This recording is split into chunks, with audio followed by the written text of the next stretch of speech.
Audiobook da Revista Espírita de 1861. Jornal de Estudos Psicológicos. Quarto ano, 1861. Março, item 5.1. Dissertações Espíritas. A Lei de Moisés e a Lei do Cristo. Comunicação obtida pela Sra. R. da Mulhouse.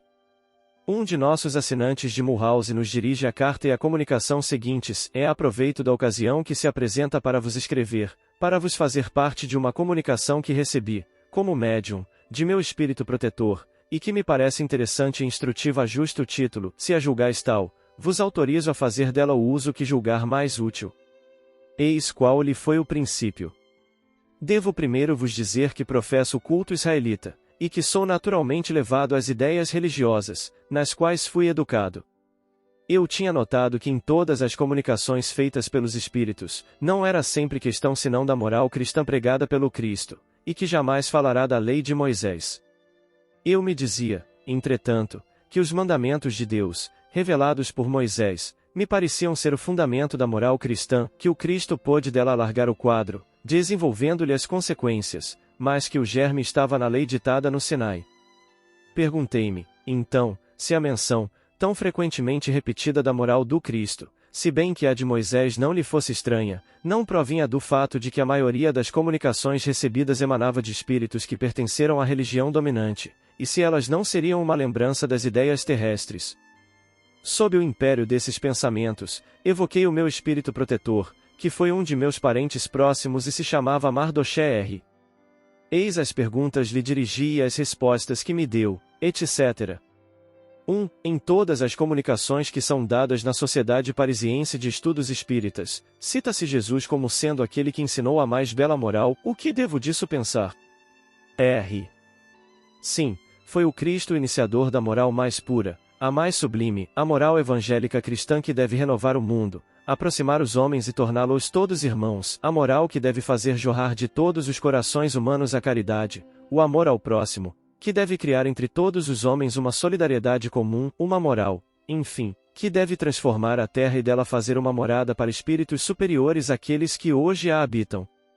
É a lei do progresso a qual a natureza está submetida que se cumpre, e o Espiritismo é uma das forças vivas, das quais Deus se serve para fazer a humanidade avançar no caminho do progresso moral.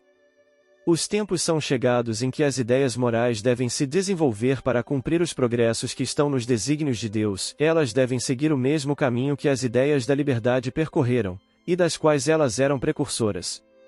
Mas não é preciso crer que esse desenvolvimento se fará sem lutas. Não, elas têm necessidade, para chegarem à maturidade, de abalos e discussões, a fim de que atraiam a atenção das massas. Mais uma vez fixada a atenção, a beleza e a santidade da moral atingirão os espíritos, e eles se ligarão a uma ciência que lhes dá a chave da vida futura e lhes abre as portas da felicidade eterna.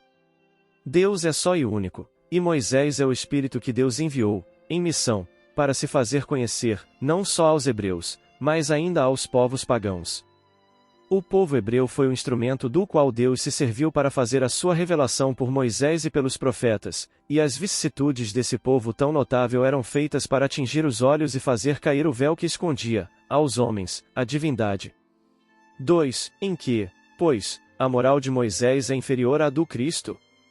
R. Naquilo em que a de Moisés não era apropriada senão ao estado de adiantamento no qual se encontravam os povos, que fora chamado a regenerar, e que esses povos, semi-selvagens quanto ao aperfeiçoamento de sua alma, não teriam compreendido que se pode adorar a Deus de outro modo que pelos holocaustos, nem que fosse necessário perdoar a um inimigo.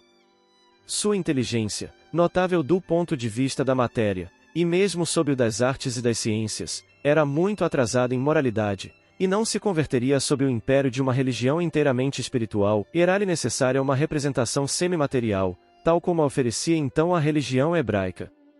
Assim é que os holocaustos falavam aos seus sentidos, enquanto que a ideia de Deus falava ao seu espírito.